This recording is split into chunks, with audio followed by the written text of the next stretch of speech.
It is fantastic you could be with us again. I am with Greg Engert, beer director for the Neighborhood Restaurant Group, a food and wine sommelier of the year. The group includes where we are on a 93-degree day in North Bethesda, Owen's Ordinary, though by the time you see this, hopefully it'll be cooler in the area.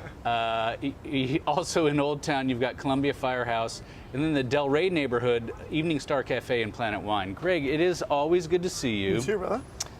Oh, what's on tap this week? This week we have, again, we are in Owen's Ordinary. We're in North Bethesda. Right. We're in Maryland. Yeah. This place concentrates on the best of Maryland craft, and there is a lot of great stuff going on in Maryland craft, including the beers being produced by my friends up at Diamondback Brewing Company in Baltimore, Maryland, in Locust Point neighborhood.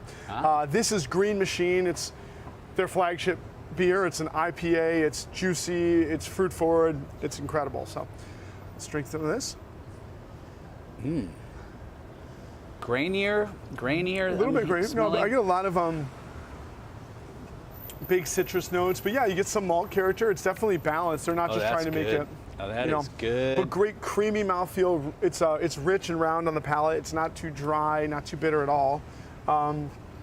Just an amazing beer. And one of the first beers I ever had from them, and I just was like, I love these beers. I love these guys. Tom Foster, Francis Smith, Colin Marshall. These are the guys behind, the three entrepreneurs behind Diamondback up in Baltimore. And it's a really cool story because they started in 2014 as more of an idea, and they were contract brewing.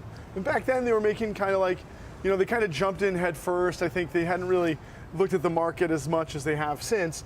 Contract brewing, which doesn't make a lot of money, producing kind of classic styles of beer, and they had a rough road for a couple of years there, and then they decided to double down in 16, rebrand, open their own facility, which is really cool, with a tasting room in 16, and change over their beer styles, and now they make great hoppy beers, lots of low alcohol sessional beers, lots of great lagers.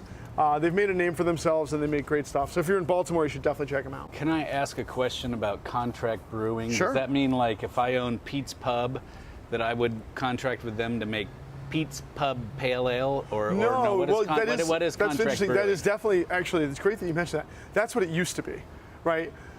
Contract brewing now is a great way for people to get their brewery started if they aren't funded or don't want to jump into a brick and mortar shop right away. So in some ways it's kind of like gypsy brewing, which we've talked about before. Okay, so sure. You'll create a company, you'll incorporate, you'll probably create labels, you create design, you'll decide, sales, what you're going to do, and then create some recipes, go to an existing brewery that has some excess capacity, and ask them to commission them, I guess, to brew beers on your behalf. Of course, they're going to take a chunk of the profits because they're making the actual beer, so it's tough. But it's a way to get started, to get your name out into the public.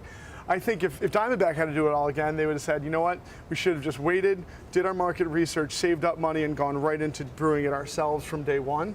But they were able to switch everything around in 2016, and they kind of came from out of nowhere. Then it was like, boom, they're great. The space is really cool. And, at Owens at any given time, we'll have 3, 4, up to 5 different beers from Diamondback on draft. They'll do about 1,200 barrels this year, which is, a good amount of beer because they're selling most of it on site and doing a little bit of distribution in Baltimore primarily, and then around. They even send some beer for us down in DC from time to time to like Church Key or something like that.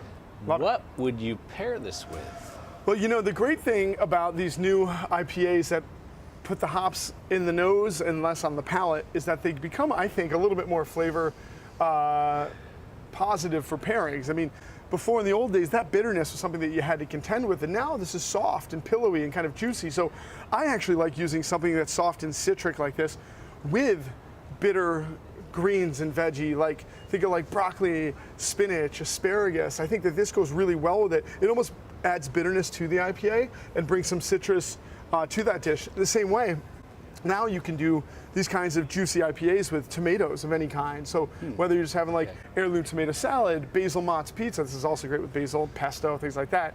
Bruschetta, house-made salsa. I think it all works really well just with this kind of creamy, sweet, aromatically hop-forward beer. I love this beer. This beer tastes like, to me, what it smells like when you walk into a craft brewery. You're right, yeah, it does have great malt character. I love it. All right, wow. Nice job.